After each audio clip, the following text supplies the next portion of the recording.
Début juillet 2026. Des drones ukrainiens ont repéré 6 des 7 abris durcis pour avions sur la base aérienne de Saki, en Crimée occupée. Ils ont fait exploser les portes de 4 d'entre eux. Cette base avait déjà été frappée une fois, quelques jours plus tôt. La Russie avait beaucoup investi pour renforcer l'aérodrome, avec des abris en béton conçus pour stopper ce type de frappe. En l'espace d'une semaine, l'Ukraine a tenté l'expérience 2 fois et a réussi à passer les 2 fois. Tous les médias qui couvrent la guerre ont relayé une version de cette histoire. Aujourd'hui, nous soutenons que l'incendie du hangar est la partie la moins intéressante de ce qui arrive vraiment à la puissance aérienne russe actuellement. Sous les images de portes d'abri effondrées, une seconde campagne, presque ignorée, se déroule dans les registres d'exportation, les sanctions et les bilans financiers des entreprises. Cette seconde campagne pourrait être plus importante que toute frappe individuelle. L'Ukraine ne se contente pas de détruire les avions russes un par un sur une voie de circulation en Crimée. Elle rend structurellement plus difficile pour la Russie d'en construire un nouveau. Entrons donc dans le vif du sujet, en plantant le décor. Saki, ou plus précisément la base aérienne de Novo-Fedorivka, abrite le 43e régiment d'aviation d'attaque navale indépendant de la marine russe depuis l'annexion de la Crimée en 2014. Elle a servi à déployer des chasseurs multirôles, Su-30SM et Su-30M, des avions utilisés pour des missions de frappe navale. Mais elle a aussi été de plus en plus utilisée pour des attaques à la bombe planante contre le sud de l'Ukraine. Pendant la majeure partie du conflit, elle servait de base arrière assez sûre, assez éloignée de la ligne de front pour que la Russie la considère comme un endroit sûr pour stationner, entretenir et réarmer ses avions. Mais en juillet 2026, le service de sécurité ukrainien, le SBU, a lancé des frappes de drones sur l'infrastructure des hangars de la base et signalé 5 impacts confirmés. Des informations préliminaires signalent que des chasseurs, Su-30 et Su-30SM, étaient dans 2 hangars ciblés, et qu'un incendie s'est déclaré là où l'un d'eux était entreposé. L'évaluation du SBU estimait chacun de ces appareils entre 30 et 50 millions de dollars, selon la configuration. 2 jours plus tard, le SBU a frappé de nouveau, cette fois en revendiquant des frappes sur 7 hangars à travers la base, avec des appareils Su-30, SM, Su-30 et Su-24, apparemment présents dans plusieurs d'entre eux. Le SBU a affirmé qu'au moins 7 appareils avaient été détruits ou endommagés. En plus de Saki, l'Ukraine a également frappé la base aérienne de Gwardiskoye, à environ 30 km à l'intérieur des terres, touchant 2 hangars contenant des drones Shahid et du matériel de soutien aéronautique. Contrairement à d'autres attaques d'aérodromes récemment évoquées, ces frappes sont confirmées non seulement par le gouvernement ukrainien, mais aussi par des images satellites de Vantor. Une entreprise commerciale d'imagerie satellite a confirmé les dégâts de manière indépendante. 6 des 7 abris durcis pour aéronefs étaient endommagés. Les portes blindées de 4 d'entre eux gisaient sur la voie de circulation. Les abris, en béton armé, sont pour la plupart encore debout. Un abri durci pour aéronef est précisément conçu pour résister à une explosion à proximité et maintenir l'appareil à l'intérieur en état de vol. Ce que montrent les images de Saki, c'est une structure qui a gardé sa forme, alors que tout ce qui comptait à l'intérieur, ainsi que la porte censée la sceller, n'ont pas survécu. Cela signifie que la réponse de la Russie à la menace ukrainienne des drones à moyenne et longue portée, qui jusqu'à présent n'est rien d'autre que du béton coulé, est déjà mise à l'épreuve sur le terrain moins d'1 an après sa construction. Et elle ne tient pas, comme les planificateurs russes l'espéraient. Voici la chronologie qui explique pourquoi ces abris existent. En juin 2025, l'Ukraine a lancé la célèbre opération Toile d'araignée, une attaque massive de drones en profondeur sur le territoire russe, contre des bases de bombardiers stratégiques, utilisant des drones qui avaient été introduits clandestinement sur place pendant des mois, et lancés depuis l'intérieur même de la Russie. L'Ukraine a revendiqué des frappes sur des dizaines d'appareils dans des bases, dont Belyaya, à plus de 4000 km de sa frontière. Depuis lors, les frappes régulières à longue portée de l'Ukraine ont atteint jusqu'à Engels, à environ 600 km du front. Avant Spiderweb, la planification de la défense aérienne russe partait du principe que la distance constituait en soi une forme de protection. Si l'Ukraine ne pouvait pas atteindre physiquement un aérodrome, les avions stationnés étaient en sécurité. Aucun investissement supplémentaire n'était nécessaire. Mais l'Ukraine a prouvé pouvoir atteindre les coins les plus reculés de la Russie, en pilotant ou livrant des drones lors d'opérations clandestines. La Russie a réagi en coulant du béton sur les aérodromes avec des aires de stationnement à ciel ouvert, privilégiant les abris renforcés pour contrer une menace à laquelle le stationnement en plein air ne pouvait plus résister. Sur le papier, cette protection avait du sens. En renforçant la position, vous protégez les équipements et gagnez en survivabilité grâce à la structure. Le problème, c'est que les drones d'attaque ukrainiens se sont adaptés plus vite que la Russie n'a pu terminer la construction. Les frappes montrent que les nouveaux systèmes de drones ukrainiens savent précisément la valeur protectrice que ces abris étaient censés offrir. Le fait que 6 abris sur 7 aient été endommagés en une semaine sur une base constitue précisément la preuve soutenant cette affirmation.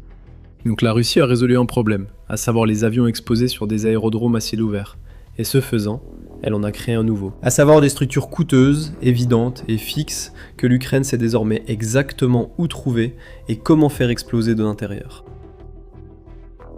Pour comprendre pourquoi cela dépasse la valeur des cellules d'avion, il faut expliquer ce qu'est un hangar, car la plupart des reportages réduisent ces frappes à un simple bilan d'avions détruits. Et cela sous-estime ce qui est réellement attaqué. Un avion de chasse n'est pas une arme autonome, c'est la partie visible d'un système de soutien entier. Et c'est ce système qui détermine la quantité de puissance de combat qu'un aérodrome peut réellement générer à un moment donné. Un concept appelé la génération de sortie. Le hangar est l'endroit où se déroule la partie la plus exigeante en main-d'œuvre de ce cycle. Les moteurs sont inspectés, l'avionique est testée et calibrée, les armes sont chargées sur les points d'emport. Tout cela dépend de mécaniciens qualifiés, de stocks de pièces, d'équipements de soutien, de conduite de carburant, d'appareils de diagnostic et de la paperasse de maintenance. Et tout cela doit se trouver à un même endroit physique pour être utilisé sur l'appareil lui-même. Et en 2026, un drone peut l'atteindre. L'Ukraine n'a pas besoin de clouer au sol un Su-30SM à 50 millions de dollars pour réduire ce que cet appareil apporte à la guerre. Sur le champ de bataille, l'information, c'est le pouvoir. Mais une bataille reste invisible. Chaque jour, des courtiers en données collectent, regroupent et vendent vos données personnelles sans votre connaissance ni votre consentement. Notre sponsor du jour, Inconi, vous aide à effacer ces données de centaines de bases de données en seulement quelques clics. Vos données personnelles et familiales, comme adresse et téléphone, pourraient être en ligne sans que vous le sachiez. Cela peut entraîner des appels indésirables, des arnaques et des vols d'identité. C'est dangereux pour vous et votre famille. C'est pourquoi j'utilise Inconi. Inconi trouve automatiquement où vos informations personnelles sont exposées et envoie des demandes de suppression en votre nom.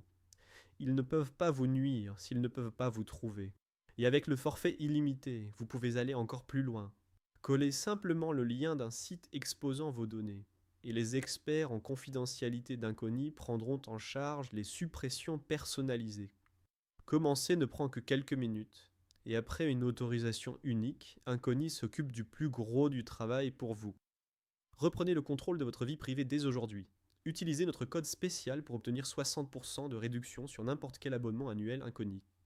Scannez le code QR ou cliquez sur le lien ci-dessous et commencez à supprimer vos informations personnelles du web. Vous savez déjà que l'information, c'est le pouvoir. Utilisez maintenant ce pouvoir pour vous protéger et reprendre le contrôle de votre vie privée avec Inconi.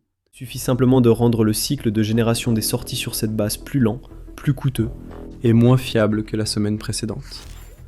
Endommagez l'atelier de maintenance et le poste de réparation. Détruisez le matériel de soutien au sol et un avion opérationnel reste immobilisé, faute de pouvoir être armé ou ravitaillé. Neutralisez le radar ou la défense aérienne autour du terrain, la prochaine frappe de drone rencontrera moins de résistance que la précédente.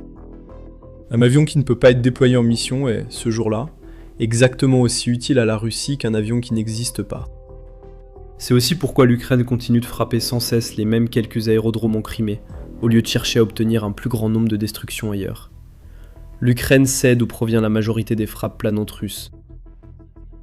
Donc elle les vise précisément pour réduire la capacité offensive réelle de la Russie chaque jour. Mais il y a une logique opérationnelle plus large derrière le fait que l'Ukraine frappe autant de types de cibles différents en même temps. C'est un concept appelé opération parallèle, et il vient directement de la doctrine de l'US Air Force, qui était la même logique ayant sous-tendu les campagnes aériennes de la coalition contre l'Irak. L'idée est simple, une campagne séquentielle frappe une cible, attend, évalue des dégâts, puis passe à la cible suivante.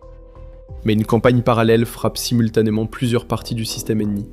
Aérodromes, dépôts de carburant, sites radars, batteries de défense aérienne, nœuds ferroviaires, dépôts de munitions, les installations de maintenance et l'infrastructure de commandement.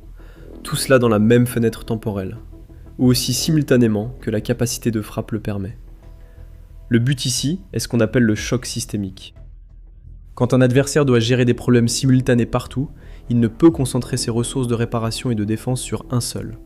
Les décisions se prennent alors avec des informations incomplètes. Les ressources sont tirées dans des directions opposées à travers tout le pays. L'ensemble du système commence à fonctionner plus lentement et moins efficacement, partout et en même temps. L'Ukraine applique une version de cette stratégie, avec des drones, des missiles et des opérations spéciales de sabotage, mais évidemment sans l'ampleur de l'US Air Force. Cependant, la logique sous-jacente est identique. Saki est frappé 2 fois en une semaine, puis Guadeloupe est frappé la même nuit que la deuxième attaque. Pendant ce temps, les raffineries russes brûlent, au cours de la même période de quelques semaines. La Russie ne peut concentrer sa défense aérienne et ses équipes de réparation sur un seul problème, car il y a trop de problèmes simultanés pour un nombre limité d'ingénieurs, de pièces de rechange et de batteries anti-aériennes. Le camp qui force son adversaire à rester en mode réactif permanent, tout en gardant l'initiative, a tendance à gagner la guerre d'usure avec le temps, même sans remporter de victoire décisive dans un affrontement particulier. Maintenant, il faut prendre du recul, car les frappes sur les aérodromes ne sont qu'une partie du tableau. Pendant que les drones ukrainiens démolissent méthodiquement les hangars en Crimée, une seconde campagne, plus discrète, a limité la capacité de la Russie à remplacer ses pertes. Elle est menée principalement par les régimes occidentaux de contrôle des exportations et les chaînes d'approvisionnement sanctionnées, et l'arithmétique industrielle de défense propre à la Russie. Mettons d'abord quelques chiffres sur les pertes de cellules d'avion, car cela explique pourquoi la capacité de remplacement est si importante. Le projet de suivi en source ouverte, Oryx, qui ne compte que les pertes qu'il peut confirmer visuellement grâce à des preuves photographiques ou vidéo, a documenté au moins 43 chasseurs bombardiers Su-34 et au moins 21 appareils de la série Su-30, perdus ou endommagés entre le début de la guerre et juin 2026. Et comme Oryx exige une confirmation visuelle pour chaque entrée, ces chiffres représentent un minimum, pas un maximum.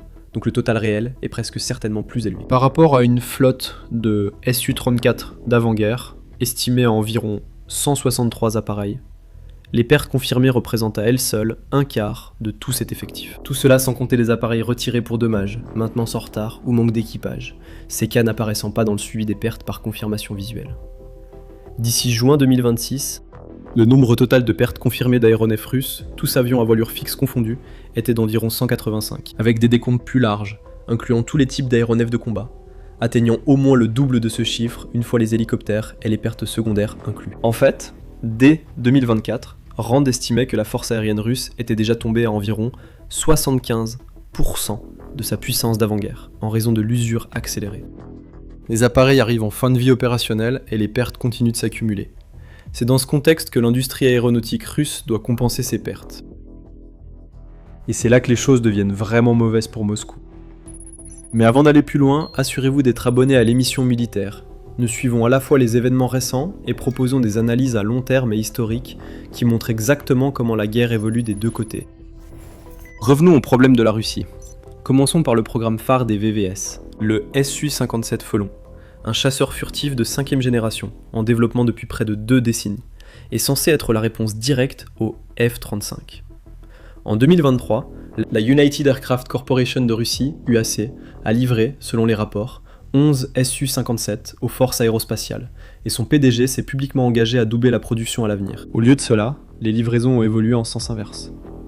En 2024, l'estimation la plus corroborée faisait état de 5 appareils livrés, contre un objectif de 22, et l'UAC a terminé toute l'année 2025 sans une seule livraison officiellement confirmée d'un nouveau Su-57 aux forces aérospatiales russes. Au printemps 2025, des analystes ont repéré des images suggérant la présence de 2 appareils, avec les numéros de queue 25 et 26.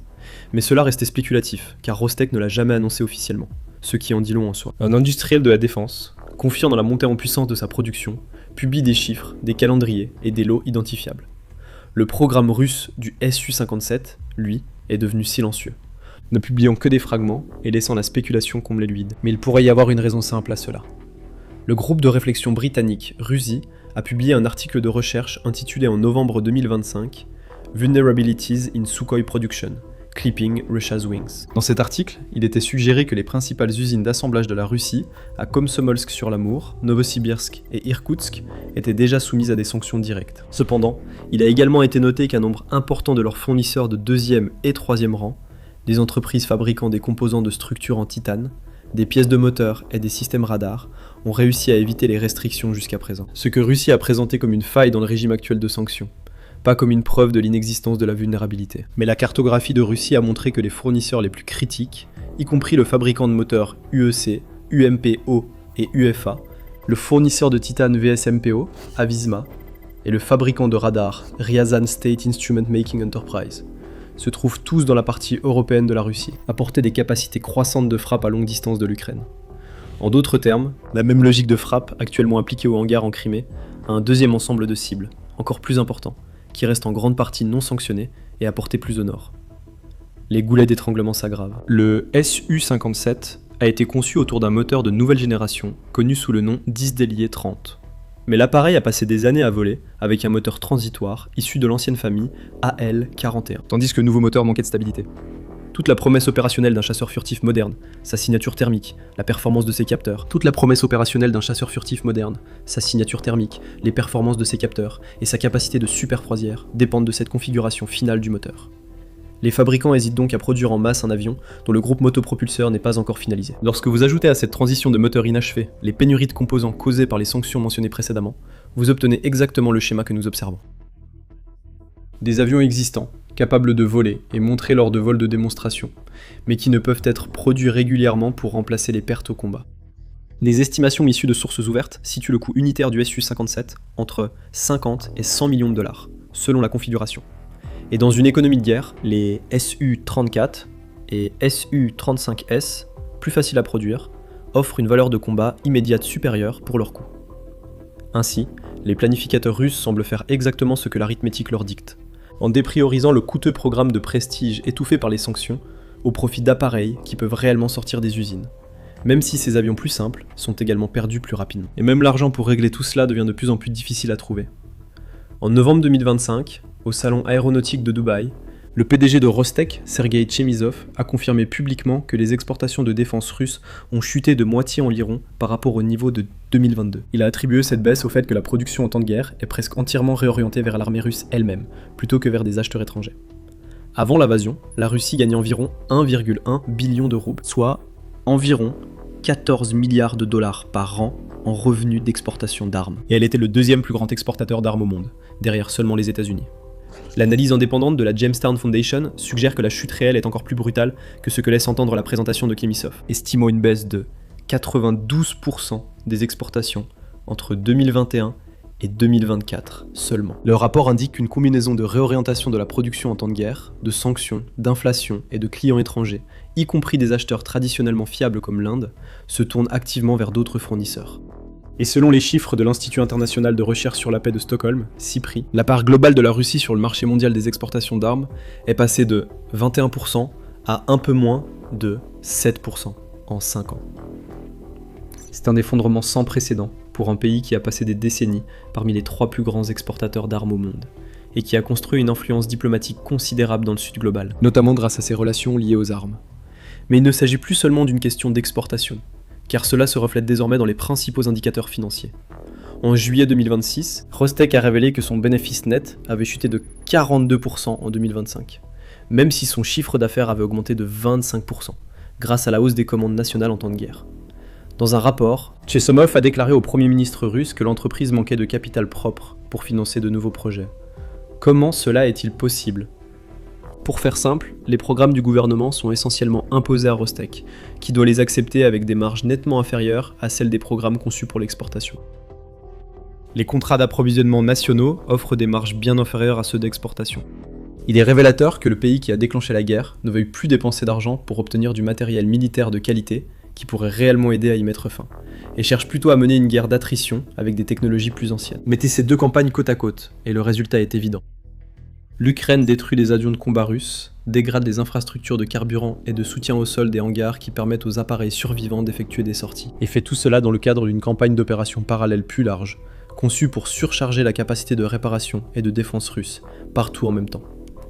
Parallèlement, les sanctions occidentales, les pertes à l'exportation et la propre allocation des ressources de la Russie en temps de guerre étranglent la base industrielle censée remplacer chacune de ces pertes. Ces deux pressions se renforcent mutuellement dans une boucle de rétroaction positive. Chaque abri renforcé construit en béton par la Russie, tout fournisseur partiellement sanctionné qui expédie encore discrètement du titane et des composants radars reste une cible évidente pour les mêmes drones ayant détruit les portes de 6 abris à Saki. La recommandation de Russie dans le rapport mentionné plus tôt relie tout cela. L'Occident doit élargir les sanctions à ses fournisseurs de second et troisième niveau, car c'est là que se situe actuellement la faille exploitable. Pendant ce temps, chaque contrat d'exportation supplémentaire que la Russie perd, parce qu'un acheteur comme l'Inde se tourne vers un fournisseur plus fiable, représente une source de revenus en moins que Moscou pourrait autrement utiliser pour financer exactement le type de production accélérée dont Russie avertit qu'elle vacille déjà. Ce mécanisme cumulatif explique pourquoi la campagne contre les aérodromes de Crimée a plus d'impact que le seul nombre de pertes ne l'indique. L'Ukraine n'a pas à remporter une guerre d'usure contre la flotte actuelle d'avions russes à elle seule. Elle a besoin que les pertes russes continuent de dépasser la capacité de remplacement, freinée par les sanctions, la perte de revenus d'exportation et une chaîne d'approvisionnement dispersée entre fournisseurs sanctionnés et non sanctionnés, qui peinent déjà à tenir le coup, même sans pression extérieure. Cela ne signifie pas que la puissance aérienne russe en Crimée va s'effondrer selon un calendrier précis, et il faut éviter d'exagérer la portée de cette situation. La Russie dispose encore d'une des plus grandes bases industrielles mondiales. Elle conçoit encore des cellules d'avion, forge des structures en titane et intègre des systèmes d'armes sur place. Elle a aussi prouvé sa capacité d'adaptation et d'innovation pendant la guerre, y compris en ouvrant de nouvelles installations dédiées aux systèmes de carburant et aux tests d'avionique. Même Saki elle-même peut être reconstruite, rééquipée et remise à l'abri si Moscou décide d'en faire une priorité, comme elle l'a déjà fait pour d'autres bases auparavant. Les opérations parallèles ne réussissent que si leur camp peut suivre le rythme. La production de drones ukrainiens, bien qu'en hausse, fait face à un réseau de défense aérienne russe autour de la Crimée, lui aussi renforcé et adapté précisément en réponse à ces frappes mêmes. La précision des frappes peut baisser si le brouillage russe et la guerre électronique progressent plus vite que les systèmes de ciblage ukrainiens. Les frappes de Saki et les données industrielles révèlent surtout une direction suivie de façon constante depuis plus d'1 an.